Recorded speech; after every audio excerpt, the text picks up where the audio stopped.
vaan kaikille. Minä olen postikusti. Minä olen Metsänpostin uusi posteljooni. Minä olen tänään ensimmäistä kertaa vastuussa koko postinjaosta. Ja minä olenkin jo ottanut ensimmäisen kirjeen tänne minun laukkuuni, jota minä lähden kuljettamaan. Minäpäs katson, että kenelle tämä on tämä viesti. Hyvin tärkeä, tämä on siis pikaposti. Onpas suttaantunut. Olisiko se possu? Onko täällä paikalla ketään possua? Eikö? No entäs sitten possuliiniä? Eikö sellaistakaan? No en kyllä keksi. Ei se kuitenkaan possukaan voi olla, kun sana on näin pitkä. Ja jos se olisi possu, niin se loppuisi tuohon. Ja kun se vanhempi posteljooni on nyt tuolla viereisessä metsässä jakamassa postia, niin minä en voi kysyä häneltäkään, että mitä tässä lukee. Kun meillä posteljoonikoulussa on sellainen kurssi, kun selvitä, mitä epäselvässä tekstissä lukee, mutta kun, minun täytyy tunnustaa, että minä en oikein kuunnellut sillä tunnilla ja vähän lintsasinkin. Sellaista ei saisi tehdä.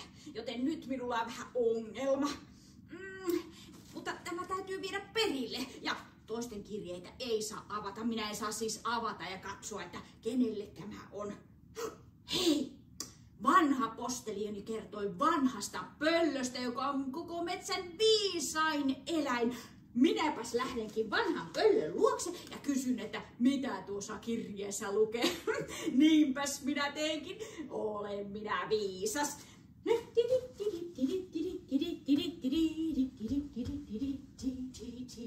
Ai, mutta nythän minä menen väärään suuntaan. Postelionin tiellä tulee aina erilaisia esteitä, kuten vuoria ja onkaloita, ja tällä hetkellä esteenäni on joki.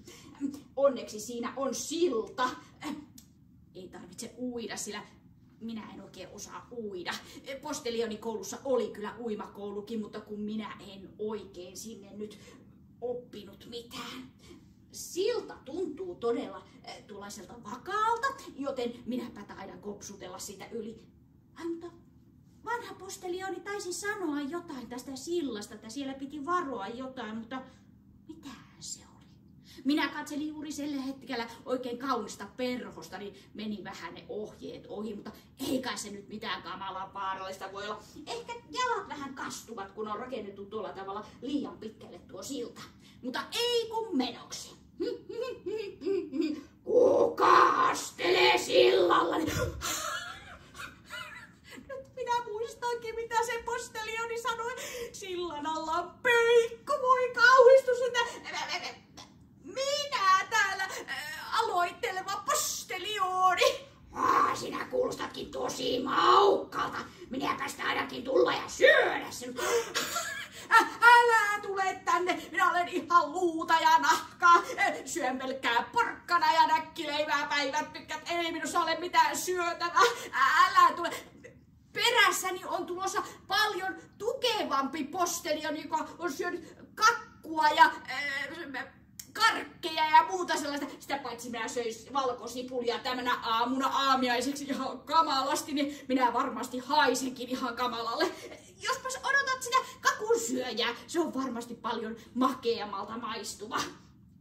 Jaa, vai että toinen postelioni tulossa. Ne valkosipulit kuulostaa kyllä aika pahoilta.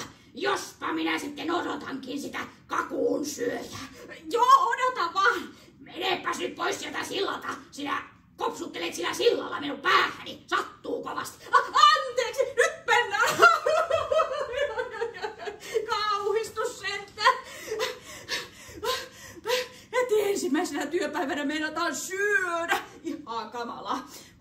Mutta onneksi sieltä ei ollut tulossa mitään kakunsyöjä postelionia, sillä minä vähän juksasin sitä. Tyytykö vaikka kalan syöntiin eikä postelionin syöntiin. Oi, nyt kun ruvettiin puhumaan ruuasta, niin minulle rupesi tulla kamalaa nälkä, mutta ensin pitää saada kirje perille. Sitten vasta voi syödä. Luulinko minä, että sinä tarvitset syötävää? Päivää! Uusi postelioni. Herra apina. No hei vaan. Ruokaa. Kyllä minulla on hirveä nälkä. Olisiko tässä jotain ravintolaa lähellä? Ei ole ravintolaa, mutta minun mummoni asuu tuolla lähellä mökissä. Hänen luotansa oikein kunnon sapuskat. Ai, sinun mummosi luot. En kai minä nyt voi toisten mummojen luokse mennä syömään. Ai, tule vaan, tänne päin. No jos minä nyt sitten kun ihan kenestä vedetään. Tässä asuu minun mummoni. Sinne vaan, niin siellä saa oikein suussa sulavaa ruokaa. No en kai minä nyt mummon luokse. Mitäs jos mummo ei ole kotona?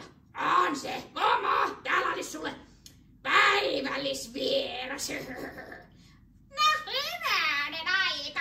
Päästäpäs hänet sisään. Ja minäpä. Oi, nyt tuli kovasti bisneksiä. Täytyy lähteä. Hei. Se lähti. Enkä minä nyt toisten mummojen luokse voi ilman heitä itseämme. No, kun nyt ollaan tässä ja minulla on kyllä aika kova nälkä, niin mennään kuitenkin sisään. Päivä! Onko täällä ketään kotona, mummo? Minä tulin syömään sitä ruokaa nyt, kun tuo apina sanoi, että täällä olisi hyvää ruokaa. No, tervetuloa. Onpas oudon näköinen apina. No, eipä se mitään. Apina kuin apina. Hei vaan, mummo. Mutta olettepas te pitkä. Mihinkä te tarvitsette noin pitkiä jalkoja? Vai onko se epäkohteliasta kysyä?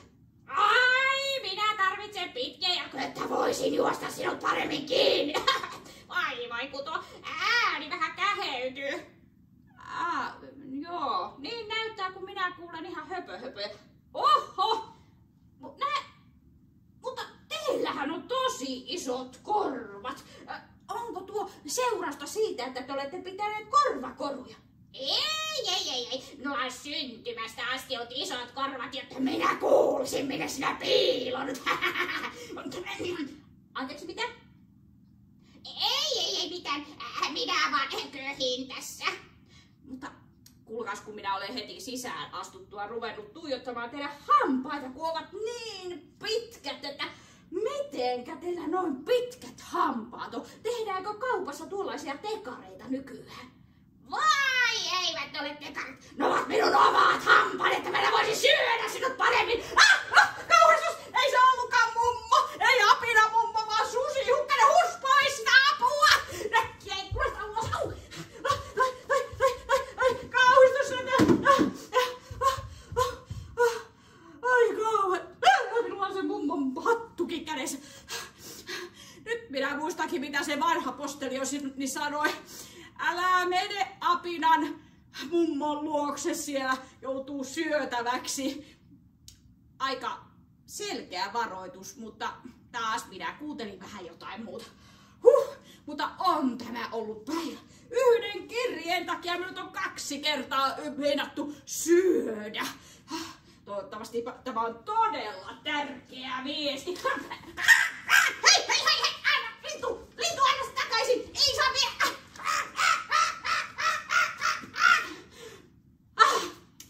Nonni, sinne meni istumaan puuhun. Mutta se ei tiedäkään, että postelioni koulussa, vaikka minä en muuta oppituntia opetellut, niin puuhun kiipääminen oli sellainen, minkä minä opin. Joten odotas vaan senkin lintu. Täältä tullaan. Otetaan oikein hyppyloikka ja otetaan rungosta kiinni. No niin, täältä tullaan. Annappa sekin.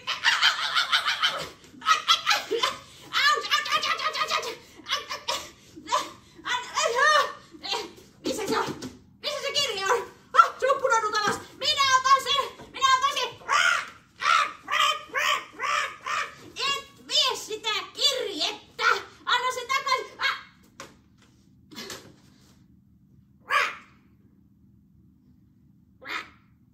Sinä pudotit sen tuonne mökin savupiipusta sisään. Kyllä pudotit. Ja minun pitäisi mennä hakemaan sen. Johan nyt on. Jos itse pudotat sen, niin menet kyllä hakemaankin. Se on tärkeä kirje. Hei! Minä en uskalla mennä tuonne mökkiin. Mitä jos sielläkin on joku eläin, joka yrittää syödä minut? Mutta kirje on saatava takaisin, ja koska tämä lintu rupesi nyt istumaan minun pääni päällä eikä tee yhtään mitään, kokeillaan mennä sisään. Aloitetaan ihan turvallisella koputuksella.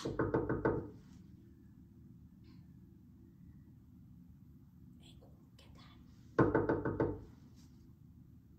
Jos siellä olisi turvallinen asukas, hän olisi tullut jo avaamaan oven.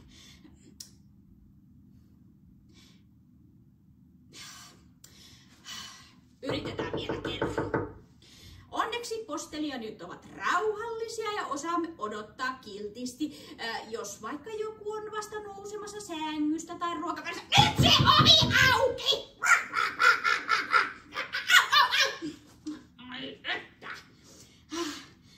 Avatkaa se ovi, teillä on minun kirjekuoreni siellä.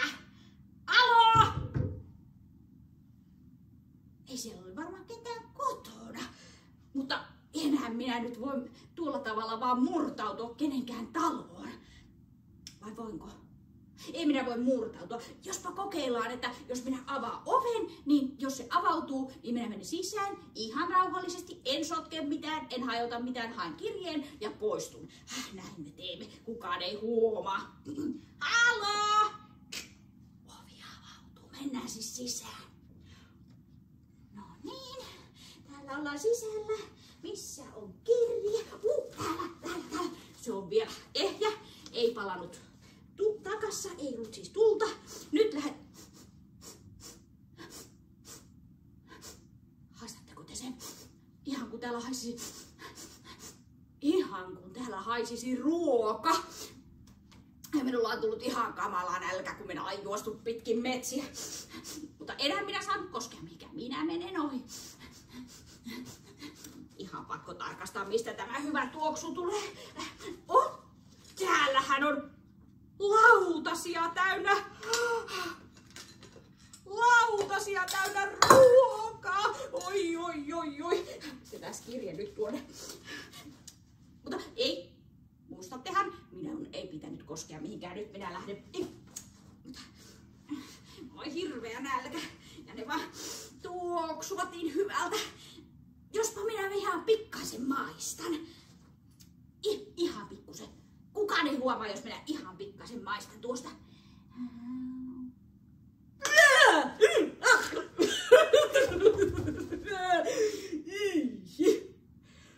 Jääkylmää kaurapuuroa. Ei. Onneksi minun ei tee mieli enää yhtään ruokaa. Mutta tuo toinen lautanen näyttää paljon lämpimämmältä. Jospa siinä ei ole niin kylmää puuroa. Uskaltaisinko? Ketään ei vieläkään näy, niin ei kukaan huomaa, jos minä maistan vielä yhden.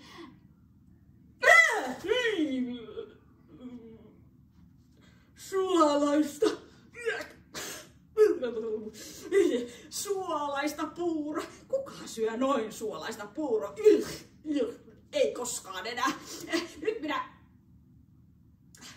Mutta eikö se sananlaskukin sano, että 3. kerta toden sano, jospa minä ihan pikkasen, kun vieläkin on nälkä, minä ihan pikkasen maistan.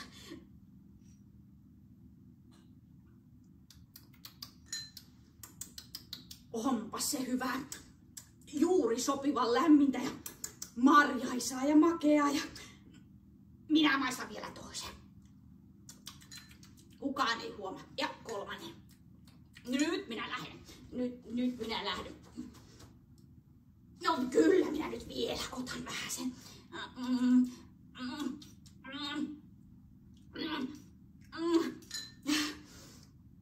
Ihan pakko.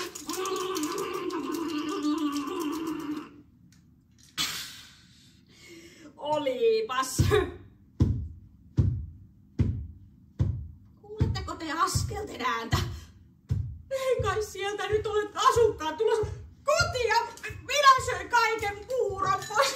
Oi ei, minut pistetään höysteeksi tuohon kylmään kaurapuuron. Tämä postelioni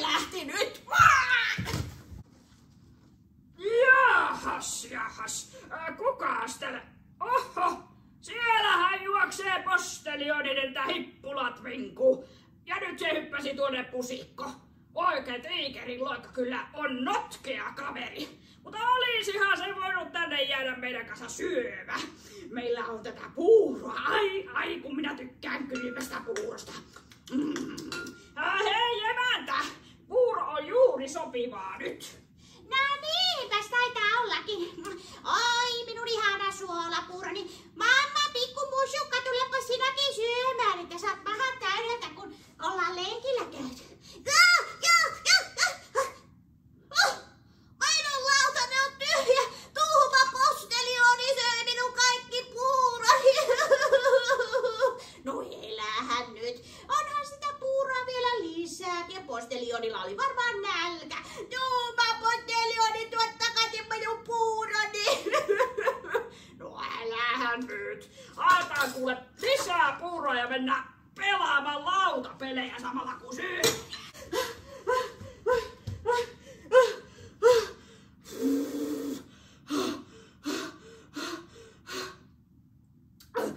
Aivan kamala. Kai siellä oli jättiläisiä tulossa, jotka meinasi syödä, tai sitten joku kamala karhu, joka olisi vihastunut ihan kamalasti minun. Ai kauhistus.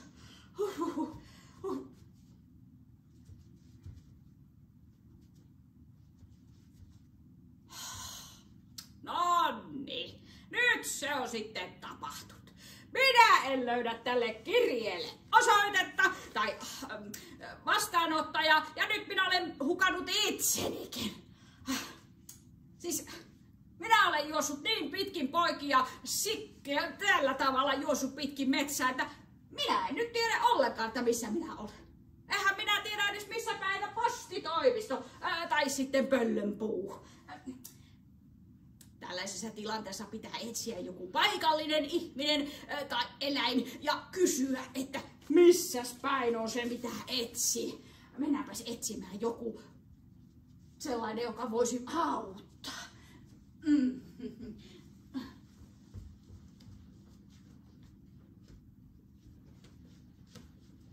Jaha, ei kyllä näy. Olisiko tuolla? Siellä on paikallinen asukas. Hyvää päivää! Päivää! Kuulkaa, kun minä olen uusi postelini postikusti ja minä olen hukassa. Minun pitäisi löytää pöllönpuu. Osaisittekohan te neuvoa minua? Ja pöllönpuu. Mietitäänpäs. Ehdottomasti pöllönpuu on tuossa suunnassa. Ei kun tuossa suunnassa. Ei kun pieni hetki nyt täytyy miettiä. Jos minä olen tässä, niin pöllönpuuhan on sitten tuo. Eipäs olekaan siellä. Mietitäänpäs. Sehän on ehdottomasti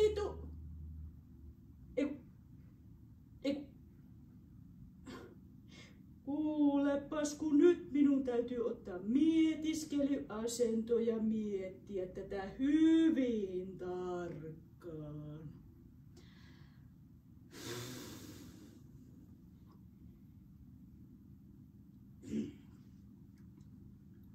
Ehdottomasti se löytyy. Ei, mietitäänpäs.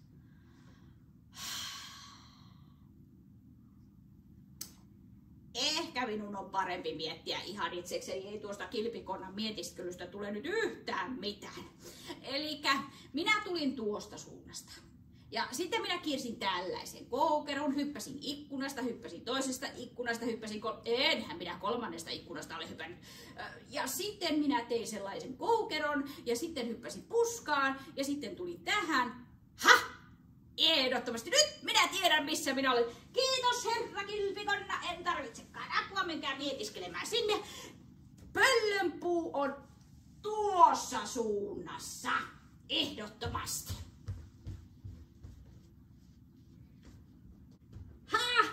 olin ihan oikeassa. Täällähän se onkin. No niin. Haloo, Pelle! Mitä? Tarvitaanko täällä apua?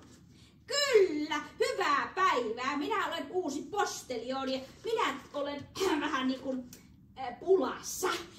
Minä sain tällaisen kirjeen vietäväkseni, mutta tässä onkin suttaantunut tuo vastaanottaja. Voisittekohan te auttaa minua? Katsotaanpas. Hyvin tärkeä. Sinun olisi pitänyt olla perillä jo eilen. Tiedetään. Aha, tämä onkin todella suttaantunut. Odotapas, kun minä pistän silmävaihteen päälle. Postilioni-postitoimisto. Sehän on sinullekin. Voi sinua hupsua postimiestä. Hei hei! Se oli minulle itselleni. Voihan nyt. Hyvin tärkeä, kiireellinen postelioni eli minulle. Ensimmäinen päivä heti saan kirjeen itselleni vietäväksi ja minä juoksen ympäri metsiä. Kukahan minulle on joku tärkeä viesti lähettänyt, katsotaanpas. Hei postelioni, elikkä minä onpas hyvä viesti. Minulla on hätä. Kamalaa, tämähän on avunpyyntökirja ja minä olen juossut koko päivän ympärillä. Toivottavasti en ole myöhässä. Tule auttamaan minua ja pelasta minut prinsessalta. Hän otti minut lemmikiksi ja minä en ole mikään lemmikki. Löydät meidät Satumetsän linnapihalta. Tee lohikäärme, voi ei. Nyt tuli kiire. Täällä on joku ylikimys prinsessa ottanut lohikäärmeen vangiksi. Nyt pitää lähteä. Täältä tuli aivan, siellä on heti jo riitatilanne. Seis. Mikäs täällä on tilanne? Mikä ongelma? Postelioni paikalla. Kun tuo otti minut vangiksi. Minä olin lentelemässä ihan hienolla säällä tuolla onnellisella taivaalla, kun yhtäkkiä jostain tuli köysi, joka tarttui minun häntääni ja minut kiskaistiin alas ja kiinnitettiin tähän linnan torniin. Minä en halua olla vankina eikä lemmikkinä. Ja minä haluan näyttää kaikille, että minä olen tosi rohkea prinsessa. Ja rohkeat prinsessat tarvitsevat tosi vaarallisen lemmikin, kuten lohikäärmeen. Aha. No niin, no nyt minä tiedän missä mennään. Jospa nyt aloitetaan sillä, että prinsessa, voisitko irrottaa lohikäärmeen tuosta linnasta, että päästään eteenpäin. No okei. No niin. Elikkä, täällä on siis tilanne se, että lohikäärme haluaa olla vapaana, eikö niin? Kyllä. Ja prinsessa haluaa olla rohkea, niinkö? Kyllä, tai minä olen rohkea, mutta kaikkien pitää nähdä se. Aha, ja kenelle erityisesti sinä haluat näyttää, että sinä olet tosi rohkea prinsessa? No sille prinssirohkean Tampiolle, kun se aina kehuskelee, että se on muka rohkea, vaikka se on hädintuskin voittaa hiiriä missään. Ja sitten se tulee minulle kehuskelemaan ja pyytää vaimokseen, minä en halua mennä naimisiin, minä haluan rohkea seikkaileva prinsessa, joka ylittää valtameriä ja miekka taistelee tuolla konnankoukkujen kanssa ja niin edespäin. Aha, eli prinssirohkealle pitäisi näyttää, että sinä olet rohkea. Hei!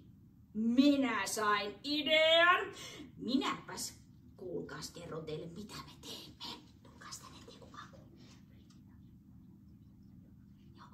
Joo, tosi hyvä suunnitelma. Ja sitten kaikki paikoilleen, sillä me järjestämme juhlat, johon kutsumme kaikki mahdolliset, jotka vaan pääsevät paikalle. Mummosuden mahdollisimman kauas minusta. Linnun. No niin, justiinsa. Menepäs sinä sinne ylös. Karhun. Toivottavasti se ei syö minua. Rouvakarhun tietysti myös. Ja piikkukarhun. No, tulepas nyt sitä vauva. Senkin tuhma postelioni, sinä söit minun puuroni, siitä saa. Okei, anteeksi, söi sinun puurosi. Ouch, onpas raivokkaita pikkulapsia. Kilpikonna, jos kerkiää paikalle. missä minä olen? Ja sitten, tietysti tärkein, eli prinssi Rohkea. Ovatko nämä juhlat minun kunniakseni? Hei vaan kaikille, prinssi Rohkea tuli paikalle. Oi, on se hienoa, että te juhlistatte minun urotöitäni. Juuri äskenkin minä voitin tuolla salaattipenkissä mittarimano. Se yritti jo syödä minun salaattini, mutta minä voitin sen. Enkö olekin urhea? Joo, prinssi Rohkea, nämä eivät ole sinun kunniaksesi nämä juhlat. Mutta ne voisivat olla. Kaikki juhlat ovat minua varten. Lohikäärme, nyt on sinun vuorosi. Mitä täällä tapahtuu? Apua! Auttakaa! Prinssi Rohkea pulassa! Lohikäärme kaappasi minut! Prinsessa, sinun vuorosi. Hei sinä! Oi! Hei sinä! Oi, kun täällä tuulee. Ei ihme, että prinssi Rohkea pelkää niin kamalasti. Hei sinä lohikäärme! Minä tiedän, että sinä tykkäät Karkeista. Minulla sattuu olemaan sisuja täällä taskussa. Jos päästät prinssi Rohkean vapaaksi, niin minä annan sinulle sisuja. Hei, tuossa on. Hei, nähdään sitten joskus. Selvä. Hei. Näittekös kuinka rohkea minä olin? Minä pelastin tuon surkean prinssi Rohkean kamalan lohikäärmeen kynsistä.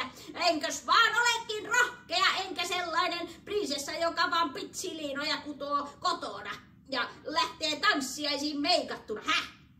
No et ole, sinä et kyllä tosi rohkea, kiitos. Mutta tuletko silti vaimokseni? Ei, mene pois siitä. Missä teillä on makkarat? Minun tekee mieli makkaraa suruuni.